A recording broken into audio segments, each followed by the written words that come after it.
Fría.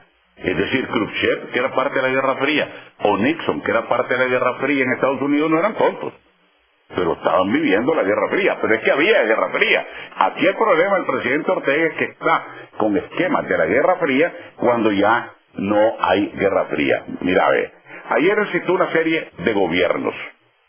Entre ellos citó el gobierno de Chile, de la presidenta Bachelet, y el gobierno de Lula.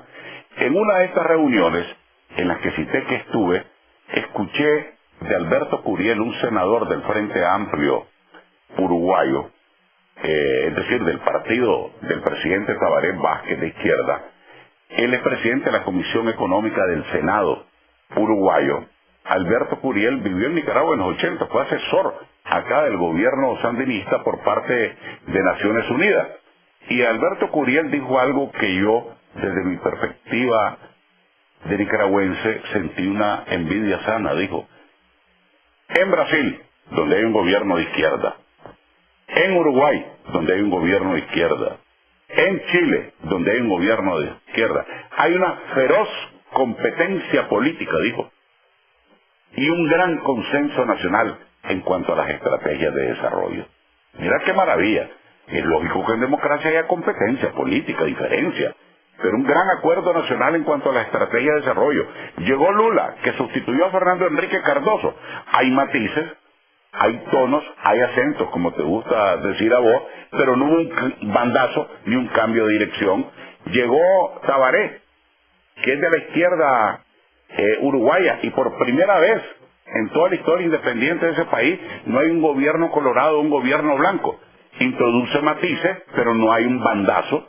Igual si mañana llegara a la derecha en Chile, si el presidente próximo de Chile fuera Piñera o Andrés Alamán o Lavín, no va a haber otro bandazo. Pero lo que está en el fondo de todo esto, Jaime, y lo quiero decir porque me estarán escuchando muchos miembros del Frente Sandinista, es que esos países lo que tienen en común, además de que hay un gran consenso nacional para sacar el país adelante en torno a las estrategias de desarrollo, son gobiernos de izquierda que han entendido de que es posible conciliar el Estado con el mercado, la libertad con la justicia. El presidente Ortega, entonces, no es que esté insano, no es que no sea inteligente, sino que no cree que sea posible conciliar la libertad, las libertades democráticas con la justicia social, el Estado con el mercado. Y obviamente, ayer, ese fue el tono de su discurso, sobre todo algunos de los que hablaron antes. Vamos a ir a un corte comercial y cuando regresemos, bueno, ya sabemos cómo está actuando el presidente Ortega. Ya sabemos lo que quiere, establecer una dictadura familiar que ir alrededor de él y después de su familia. Porque eso es lo que él quiere. ¿A dónde está el país? Está en una posición económica mala, está en una posición, en una inseguridad jurídica terrible, una falta de institucionalidad y Estado de Derecho enorme. ¿Qué debe y qué puede hacer la oposición? ¿Y qué va a hacer la oposición? Y así como le diste sugerencia al gobierno de cosas que podría hacer, la pregunta es, vos como uno de los líderes de la oposición, ¿qué deberías de transmitirle a los otros líderes de la oposición que se deben de hacer para evitar fuego? ¿O nos vamos a quedar todo el mundo sentado esperando irnos al guindo con el presidente Ortega? Vamos a ir a un corte comercial y regresamos ya.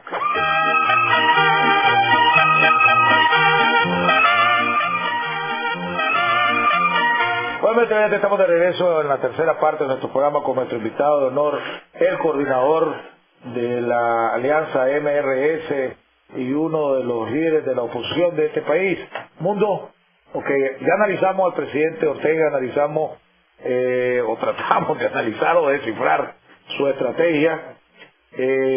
Diste unas recomendaciones al presidente Ortega, una de las que se podría hacer, que podría ayudar enormemente 10 Córdoba, por lo menos 10 Córdoba el diésel, ¿verdad? Podría hacerse, y eso sería un impacto significativo. Y 12 la gasolina. Y 12 la gasolina.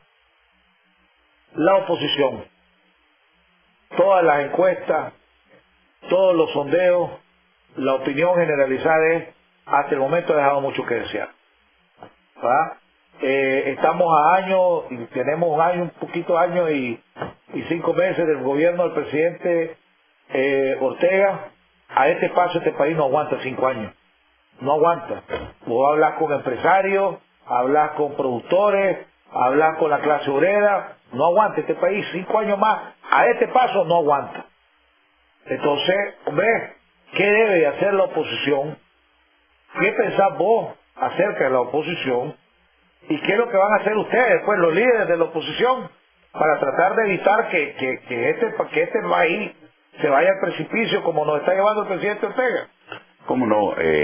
Jaime, quisiera colocar mi reacción a la pregunta tan pertinente y los comentarios tan apropiados que estás haciendo en un contexto más general.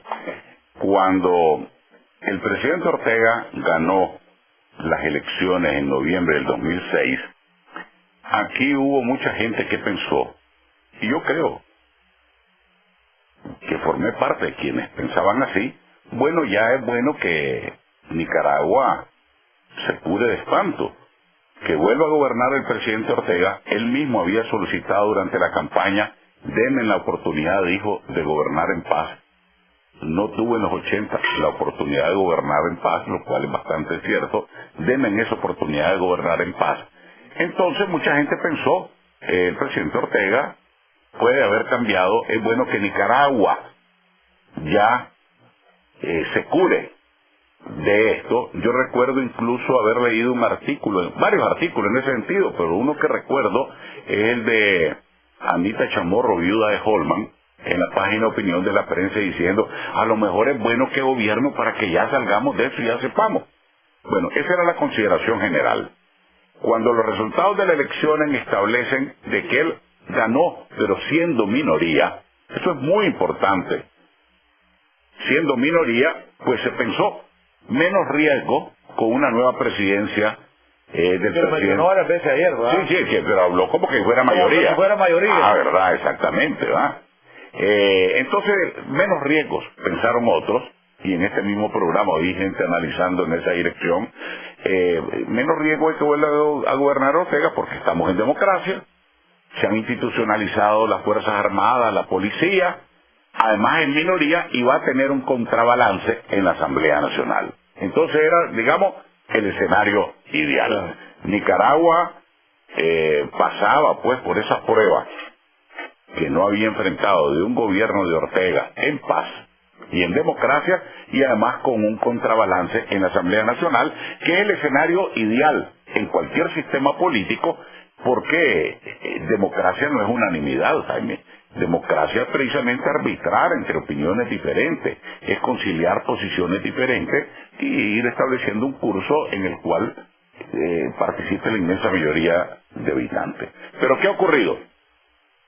El presidente Ortega empezó a gobernar como que si él fuera mayoría, y respetando totalmente a las instituciones, y respetando a los medios de comunicación, agrediendo, y en ese sentido, mayor necesidad de que el 62% que no votó por Ortega, o que los representantes de ese 62% fuesen leales a ese voto no orteguista, y desde la Asamblea Nacional ejercieran un contrabalance. Yo creo que vos tenés razón cuando decís que la oposición ha dejado mucho que desear, porque no ha actuado. No hablo por la Alianza MRS, que yo creo que la sacás de ese plural, vos. Nuestros 3 diputados han tenido una actitud ahí muy coherente, muy consecuente, respondiendo al mandato de estar en oposición que recibieron de nuestros votantes. Pero la oposición legislativa no ha actuado. En los momentos críticos se ha fragmentado. Recordar la ilusión que hubo con el bloque contra la dictadura. Eso se diluyó. Entonces yo lo que creo es que dos cosas. Una, general, y voy a hacer otra propuesta concreta porque esta es una tribuna muy importante para trasladar ideas. Uno, general. Si la oposición actúa unida, y no ha actuado unida fundamentalmente porque de alguna forma el pacto Ortega-Alemán sigue vigente. Pongámosle su nombre y apellido, pero no nos vamos a pelear. Es importante de que coincidamos la bancada liberal, la bancada, vamos con Eduardo, la bancada MRS, y ahorita mismo hay algunas oportunidades, como es el caso de la ley